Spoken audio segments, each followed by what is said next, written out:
Abot ng 500 yan. Magandang araw sa atin lahat, mga kababayan.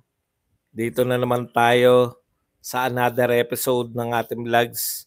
Badong Aratilis po. Pag-uusapan natin ngayon, ito po, no? Yung ikinakasang investigasyon ni Bato de la Rosa sa tulong ni Bongo. Tungkol po dito sa war on drugs. Ngayon pong araw, nagsalita to si Risa Ontiveros. Siguro natatakot siya na lumabas yung katotohanan. Siyempre, si Bato magpapatawag ng mga kung sino iimbestigahan, di ba? Iimbestigahan niya rin yan si Chuck, sila Kerwin Espinosa, to sila Garma. Simple lang naman po ang dapat itanong diyan. Ikaw ba yung sinasabi mo, alam mo? Nakita mo ba si Bato? Nakita mo ba si... Di ba? O kaya si Garma, nakita mo na nagbayad si Bongo. Kaya takot sila, no? Akala ko ba malapit na malaman yung katotohanan? Bakit takot po kayo? Hindi po pwede na yung Kongreso lang o yung House of Representatives lang po ang mag-imbestiga. Bakit yung Pogo? Ang nauna nag-imbestiga niya si Risa Ontiveros. O bakit pinigilan po ba ng Senado ang House of Representatives na magkaroon po ng panibagong investigasyon tungkol sa Pogo? Hindi naman eh. Traditionally, ganyan po talaga.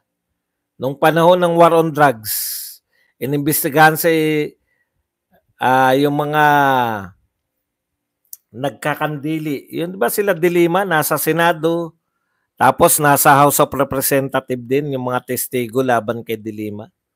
Ganun talaga. Bakit nyo pinoproblema yun?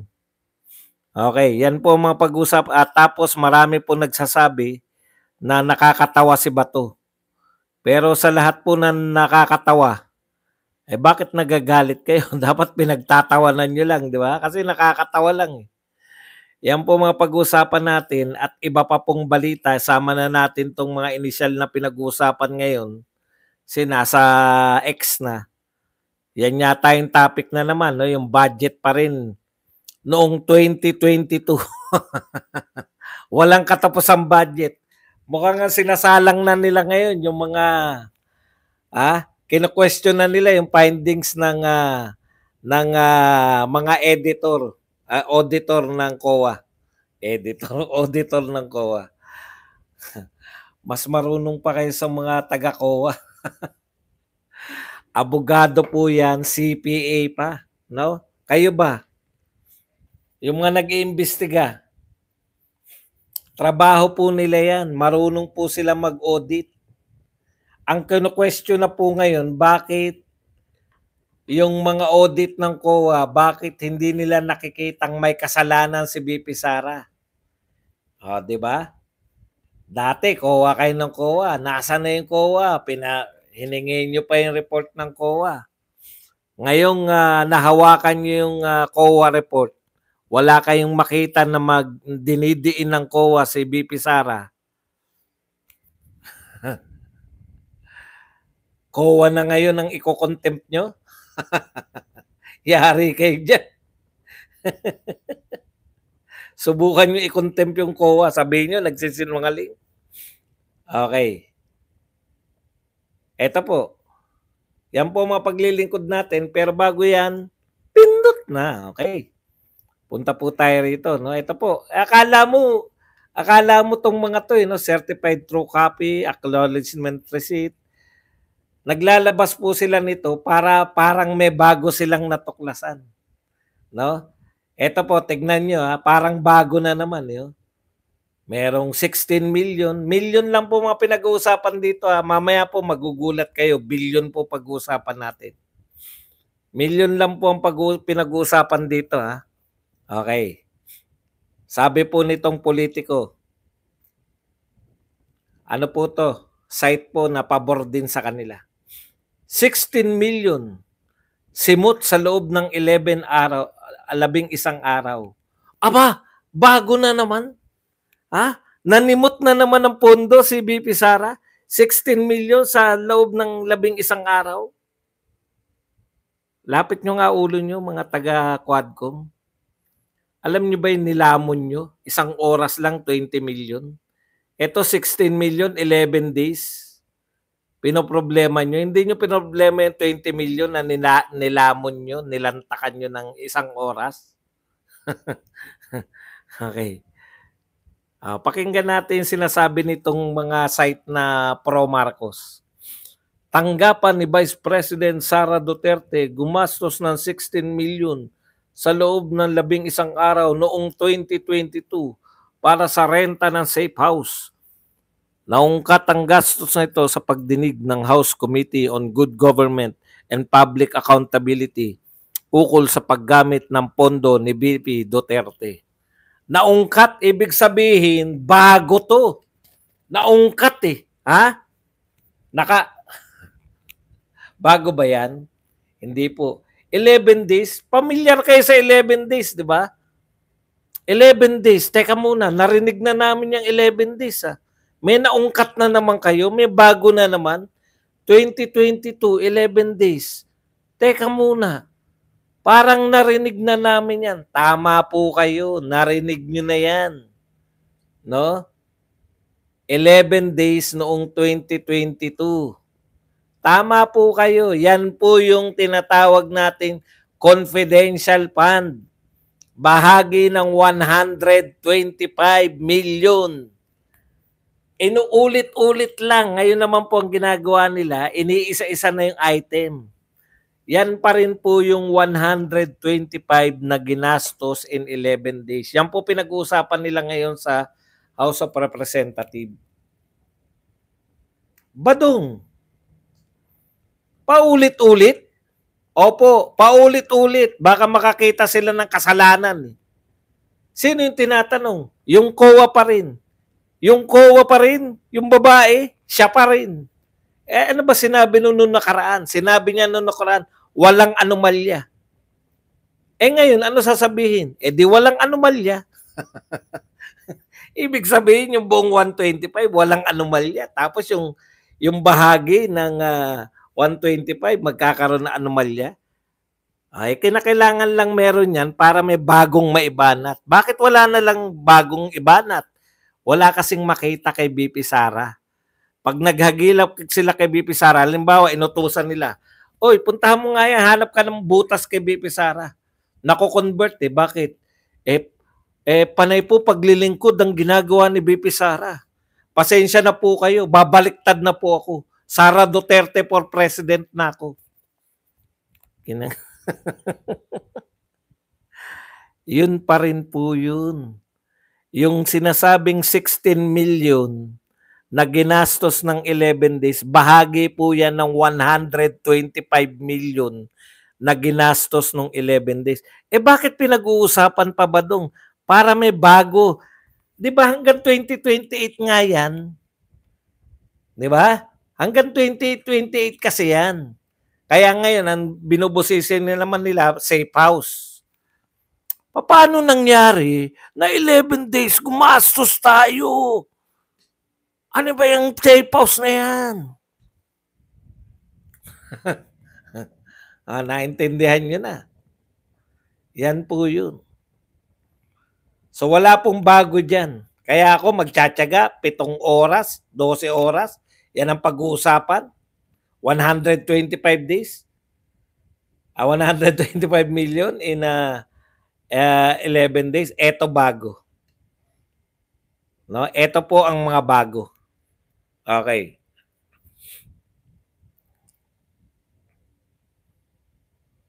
Pag nakikita ko yung mukha ni Saldico, talagang maririndi ka eh.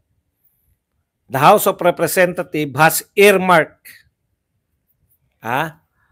Ang House of Representatives po ay naglagay po ng budget. Magkano nilagay? 292.23 billion. Naglagay po sila ng 292. Iba pa po yung 600 billion na ayuda.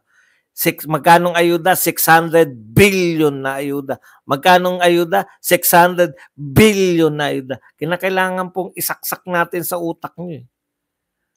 Sa 2025 po, 600 billion na ang ayuda. So marami na po mapupuntahan isa pa, 600 billion na po ang ipamumudmud ni Martin. Magkano kaya yun nakakarating talaga? Sa 600. Ngayon po kasi taon, 500 billion. Magkano kaya yung nakarating talaga? Sa 500 million. Biruin mo si Martin lahat namimigay niyan. Grabe, no? Daming pera. 600 billion naman ngayon. Bukod pa po to. 292.23 billion. Ano po ang paggagamitan nitong 200? Almost 300 billion. Ayaw nilang yung kompletuhin, no? Almost 600 billion. Almost 500 billion. Ito po, almost 300 billion. Ano ba yan, Badong? Yung 300 billion, saan daw gagamitin yan? Yun po ang katakataka. Ang hirap po. Naglagay na naman sila ng mga hindi mo maintindihan. Simple lang po, di ba? Halimbawa po, 300 billion DepEd. Alam natin kung saan napunta. Saan napunta? DepEd. Halimbawa lang to, ha. Kasi hindi ko alam yung mga budget ng DepEd. DPWH budget, 500 billion. Saan napunta? Sa DPWH. Pero may mga nilalagay po sila na unprogrammed funds, unprogrammed project. Saan napunta yun? Unprogrammed nga eh. Paano mo itatanong yan, unprogrammed na yan? Oo nga naman, unprogrammed. Saan po napunta yung pera? Huwag ka magtanong, unprogrammed nga eh. Sila lang nakakaalam. Sila lang po ang nakakaalam. Di natin alam, may nakaalam ba sa inyo kung saan yung unprogrammed funds? Doon po dinala yung 90 billion ng PhilHealth. Doon po dinala, ayon kay Congressman Herrera, yung mga savings sa unprogrammed fund. Ano nga po pinaggamitan?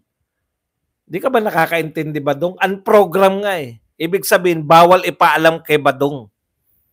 Bawal din ipaalam sa mga nakikinig kay Badong.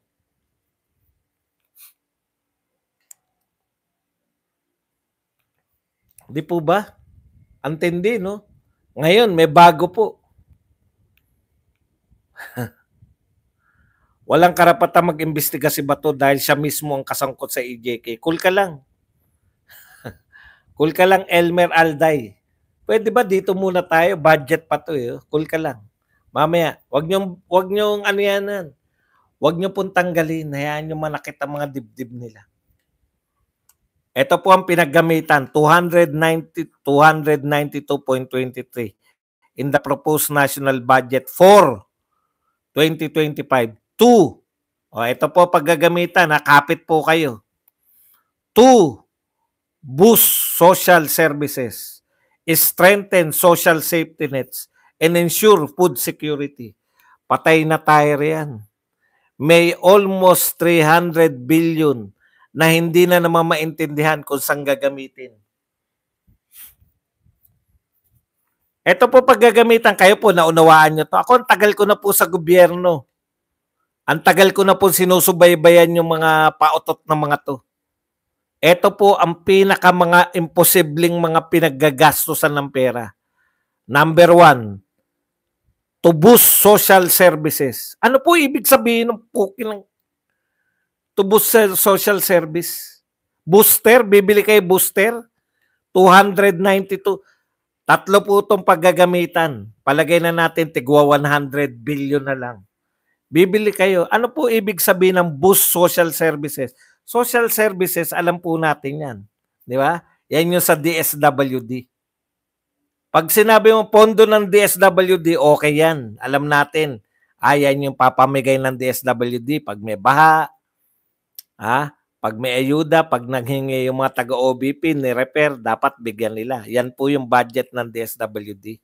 Social services sila. Ano yung ibig sabihin ng boost social services? Ayun ang hindi natin alam. Hindi yan sa DSWD. Pambus lang. 'Di ba? Booster. Ikalawa, strengthen social safety nets. Safety nets. Yung social safety hindi ko na maintindihan eh. Net pa. Pucha, talagang 100 million na naman. Ito pa isa, food security, ensure food security. Ano po ibig sabihin ng ensure food security? Bababa ba presyo ng bigas? Ano? Saan gagamitin yung ensure food security?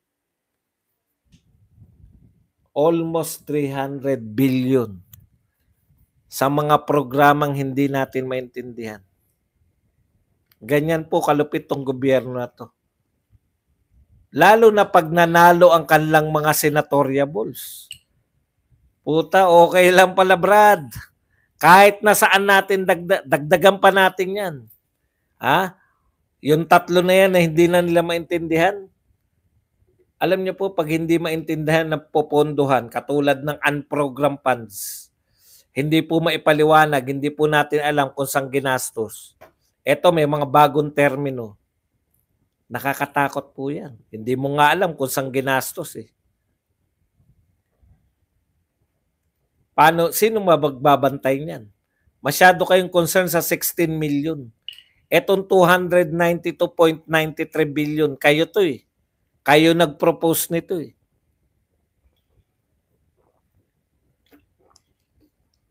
Ibig sabihin ng kayo, si Martin tsaka si Saldico.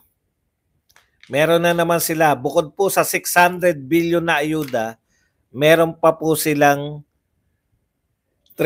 almost 300 billion na hindi natin maintindihan kung saan gagamitin. So, subaybayan natin kung paano mawawala ang budget na hindi natin naintindihan kung saan dadalhin. Pero magpa-concern tayo sa 16 million para hindi masilip yung 300 billion.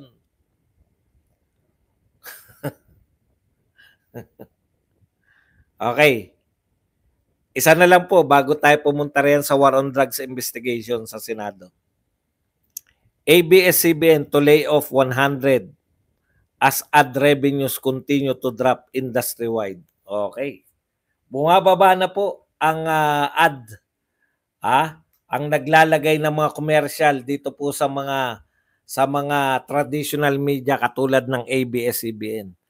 Nationwide, industry-wide eh. Ibig sabihin, pati po GMA naapektuhan at iba pang television station. Television and radio station. Bakit po? Bakit po sa tingin nyo? Nanawa na tao sa mga kababalita nyo na one-sided eh. Nanawa na ang mga mamamayang Pilipino na nakakarinig sila na one-sided na balita. Nanawa na sila ng panay paninira sa Duterte ang binabalita nyo. Paano naman yung mga totoong pangyayari? Di ba?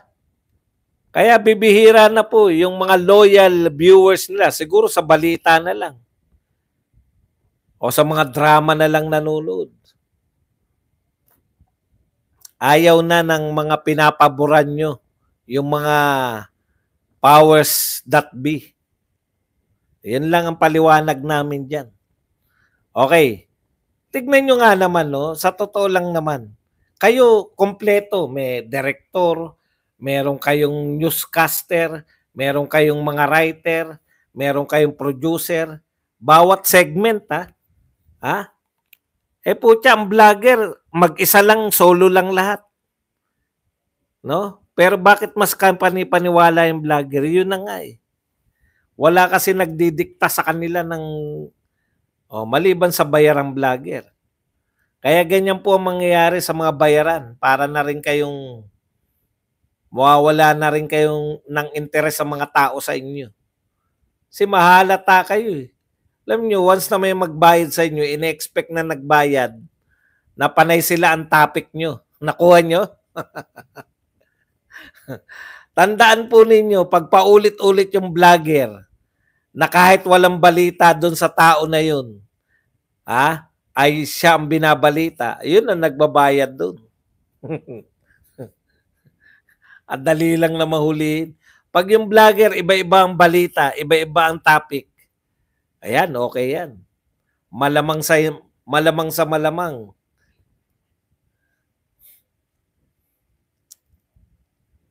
Okay, punta na po tayo rito sa iba pang dito na po tayo. Ano yung sabi ng ano riyan? Walang karapatan mag-imbestiga si Bato dahil siya mismo ang kasangkot sa AJK. Huwag kayong magpakatanga. Tindi, no? Opo, ito po ang no? Ito po yung pagkakaiba. Na intertwined po nila o na pagkakamali po nila yung war on drugs sa extrajudicial killing. Di ba? Okay. Ano po ba yung ibig sabihin na EJK o extrajudicial killing? Ito po ay pagpatay labas, no? Labas sa pinag-uutos ng batas. Ayan. So sa kanila, walang distinction yung war on drugs tsaka EJK. Di ba? Ang tingin nila, EJK equals war on drugs. May pagkakaiba po ba yun? Pwede naman na nag-intertwine talaga. Pwede rin naman na malayo sila. Kasi ang war on drugs ay legal. No? Ay, legal pala yan ba do? Opo. Ito po ay legal. Ito po ay hindi ipinatupad ng mga sindikato. Ay legal pala yan. Opo. Dahil ito po ay plataforma nung tumatakbo ang presidente na nagngangalang yung dating mayor ng Davao City, nung tumakbo siya bilang presidente noong 2016, sabi niya, pag nanalo siya, magkoconduct siya ng war on drugs. At winarningan niya yung mga naninira na kinabukasan ng mga kabataan, yung mga drug lords, yung mga drug pusher na tumigil na at sila ay mamamatay. Narinig natin yan. Narinig yan ng lahat.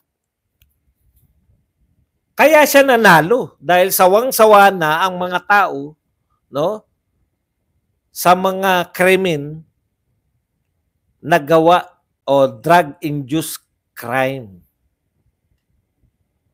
Yung mga krimen na idinudulot ng pagdodroga. Ang dami pong krimen yan, di ba? Rape, ni-rape ang lola na pagkamalang Aramina.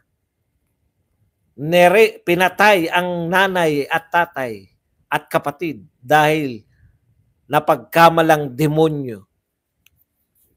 Binenta ang lahat ng ari-arian dahil pambili ng droga, etc. etc. Ayon nga sa dating secretary ng DILG, no? Itago natin sa pangalang Ben-Hur Abalos, ay 7 out of 10. Ngayon ngayon, 7 out of 10 crimes ay dulot ng droga. Ngayon. Ini-specify niya yung ngayon. Ngayon 10 ay 7 sa bawat 10 krimen ngayon ay dulot ng droga. Ngayon ay nagbalik na po ba yung droga? Ay noon pa yan. Noon pa yan. Yan po ang katangian ng taong mabibiglain. Balosli ka nga rito, lapit mo nga yung ulo mo. At itutuwid ko lang yung mga ano mo riyan, yung mga kiss me mo diyan. Medyo nagugulo.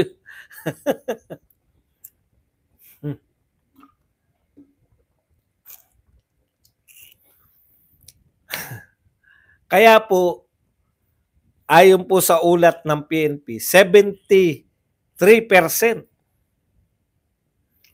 ng krimen ay bumaba sa loob ng implementasyon ng war on drugs ni Pangulong Duterte. No? 73 o 74% ng krimen ay bumaba po yung 74% ang ating crime rate. So talagang merong ugnayan yung krimen. Kaya po kung nag-conduct po ng war on drugs, tumahimik talaga yung lugar. Sa patotoo na rin ni Richard Gomez. No? So ito po ay legal na programa ng Pangulo ng Pilipinas. No? Katulad po yan ng, kung hindi nyo po mauno, parang nakalimutan nyo na naging Pangulo si Duterte. Legal po yan, inutos niya po yan sa mga pulis. At ang mga pulis po ay tumalima, natuwa po sila. Bakit? Pag na-stop mo yung droga, ma-stop mo yung, ngayon, 7 sa bawat 10 krimen ay dulot ng droga. Ngayon yan, ngayon.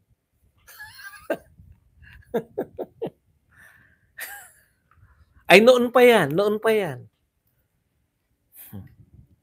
Okay.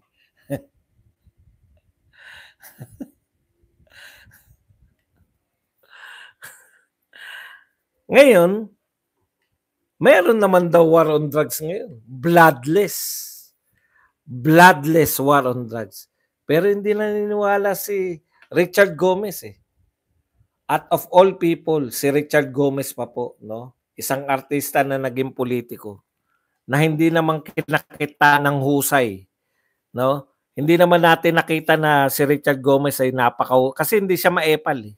Ngayon lang po siya nagsalita. Timing pa, no? Kung kinakailangan ni Pangulong Duterte na meron namang magsalita, no?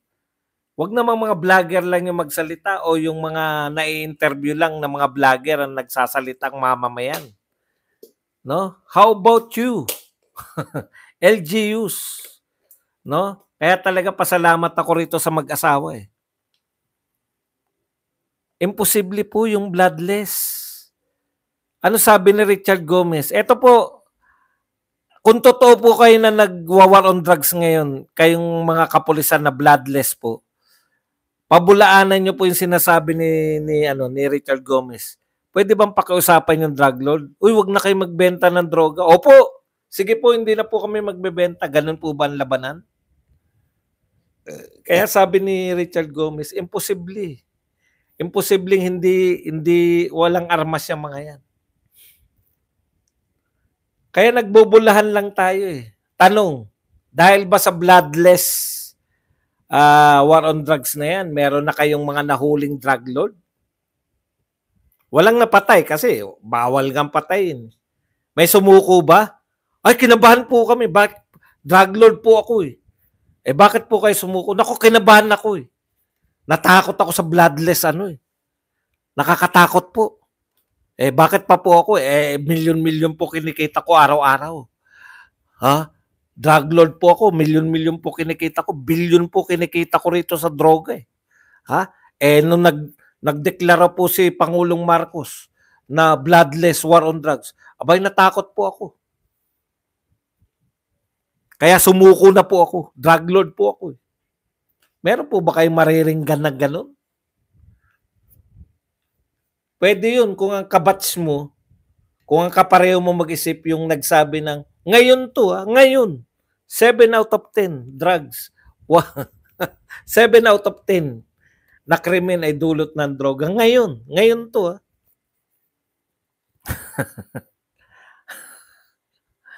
Pag ganun po mga, mga magkakabats yan di ba?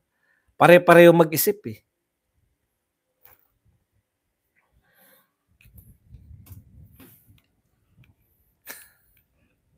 Kala ko totoo talaga yung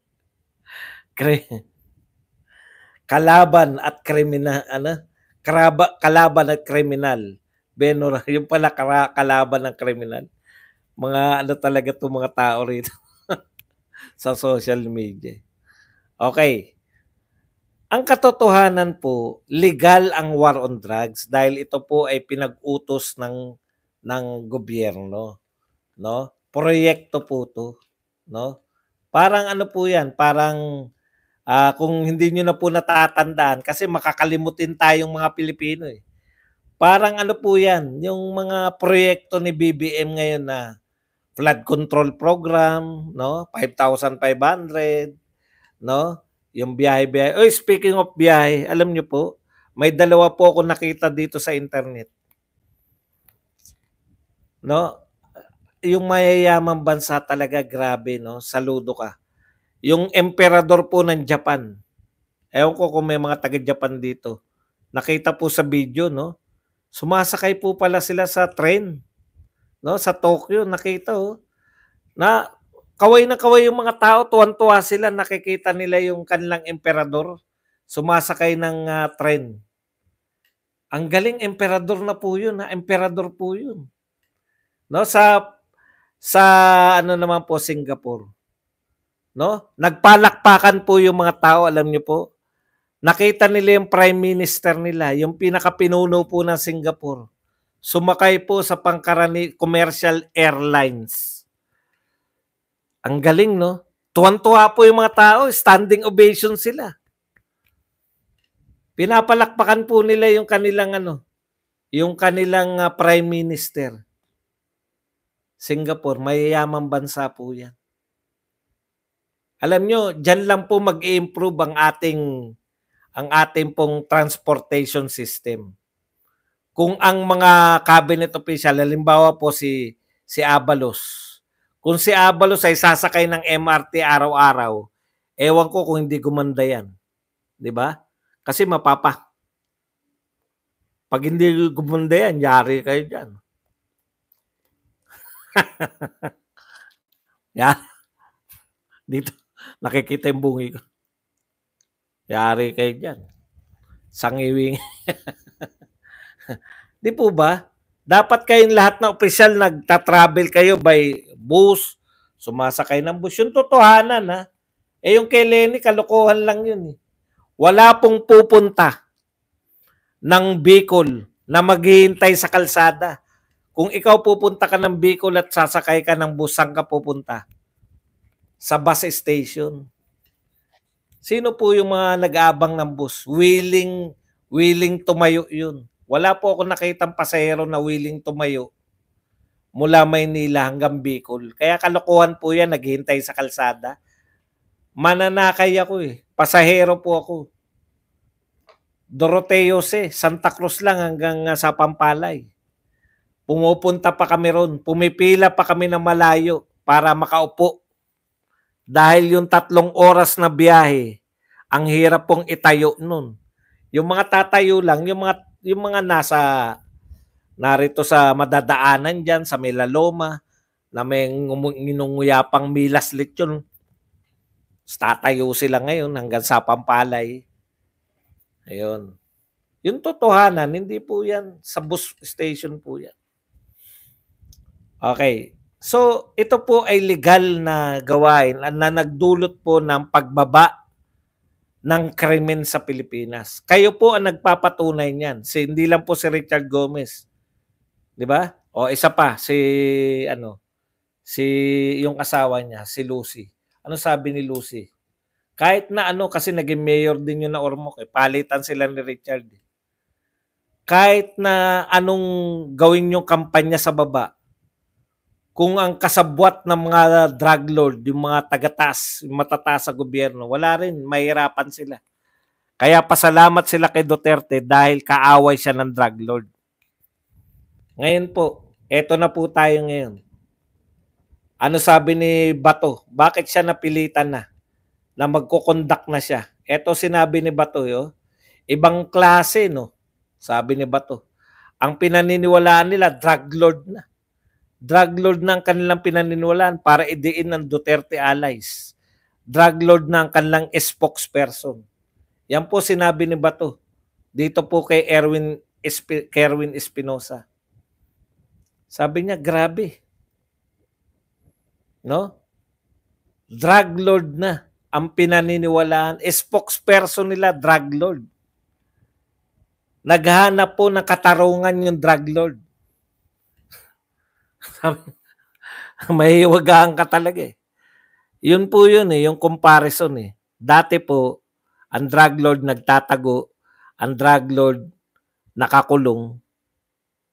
Ngayon po, ang drug lord is star witness sa Quadcom.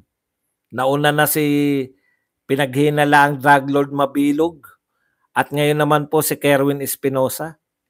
Mga pinaghinala ang drug lord. Sila po ang mga star witness. At ang hinahunting po, yung mga nag-threaten sa kanilang buhay. Na nagte-threaten sa buhay ng drug lord. Presidente po ng Pilipinas. Baliktad eh. Kayo na. Ibang uri talaga tong gobyerno natin. O ngayon, masisisi nyo ba si Bato? Kung bakit siya magkukondak ng war on drugs investigation?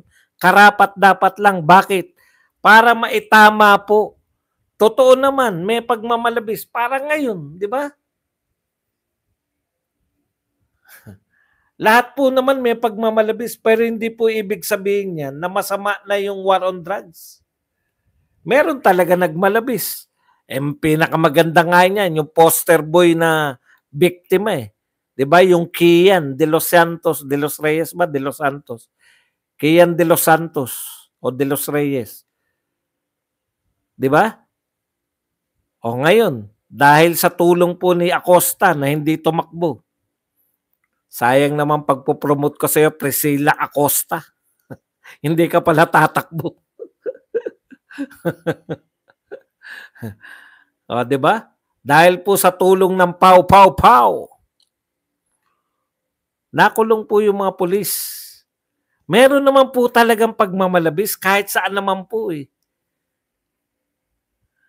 Di po ba? Lahat naman ng mga bagay meron pong pagmamalabis.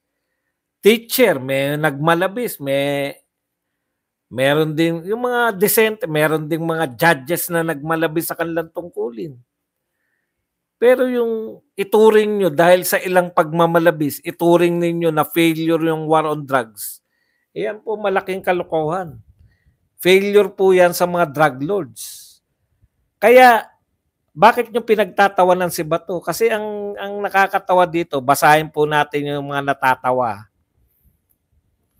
Ito po, sabi nito ni Road 3, Rigoro po, binababoy pa. Ogag, sige, imbestigahan mo sarili mo. Bakit imbestigahan ang sarili? Imbestigahan mo pa rin para maipakita mo yung kagandahan ng war on drugs. Panay negative eh. Ba't imbestigahan ang sarili? Oh, di ba? May mayor na nagmamalabis. Ibig ba sabihin, tanggalin ng mga mayor? Ito pa isa.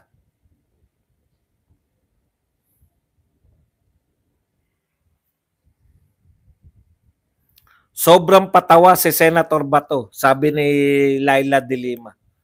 Sa kanyang plano na imbestigahan sa Senado ang sarili nilang war on drugs ni Duterte. He is like an accused who is also the judge in his own trial. Walang ibang hahantungan ito kung hindi panluloko na naman sa taong bayan ni Duterte at ng kanyang mga galamay sa Senado. O, patawa pala, bakit nanggagalaiti ka sa Laila de Lima?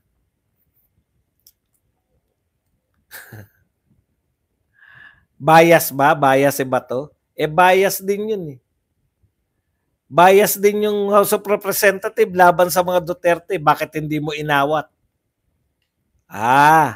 Okay lang na bias basta pabor sa hindi si Astrid dyan. Si Astrid kulay blue eh.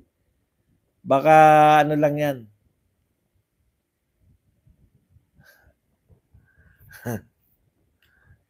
Di ba kulay blue yung si Astrid? Hindi siya kulay blue.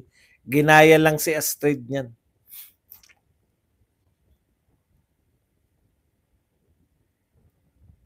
Bias si Bato? Yung HOR, hindi bias? Natatakot ka ba, Dilima, na ilabas uli nila yung mga testigo laban sa'yo? Putya, yari ka. Yung mga putak ng putak, kinakabahan na ngayon. 'Di ba? Bakit magko-conduct ng war on drugs? Ito pa isa. Si Barry Gutierrez, si Teddy Casino. Bato de la Rosa has no right to spearhead any investigation into Duterte's regime's drug war killings because he was front, back, and center of it. Next to Duterte, his sons have the most blood. Any investigation he initiates insults the thousands of victims of the drug war. Yan. Bakit takot na takot kayo? Bakit yung HOR hindi nyo pinatitigil? Di ba? Hindi pa nagsisimula, takot na kayo eh. Ayaw nyo ba matuklasan ng katotohanan? Ito pa isa, si Barry Gutierrez. Hindi. Hindi to. Sa gumastos to eh.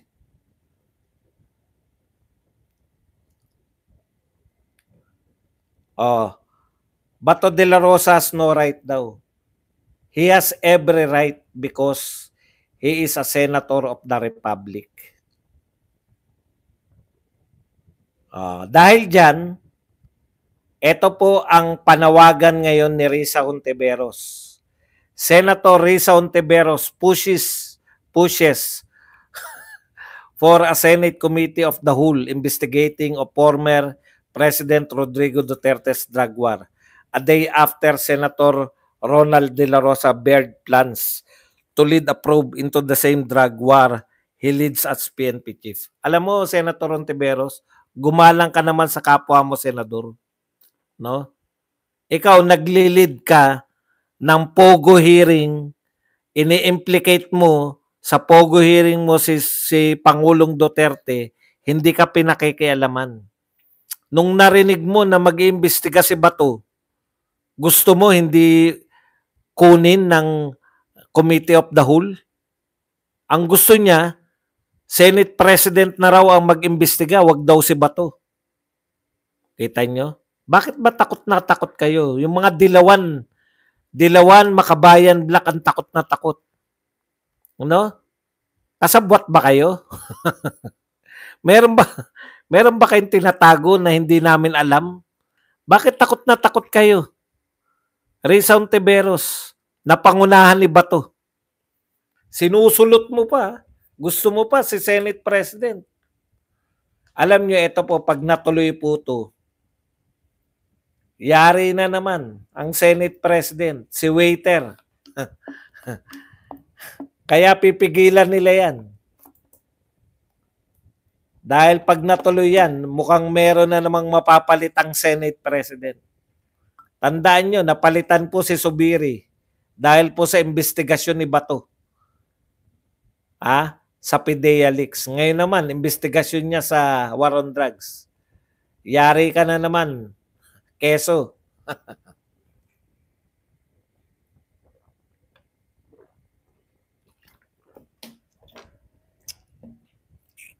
Sana, Hontiveros, huwag kang makialam. Umaten ka na lang, makitanong ka.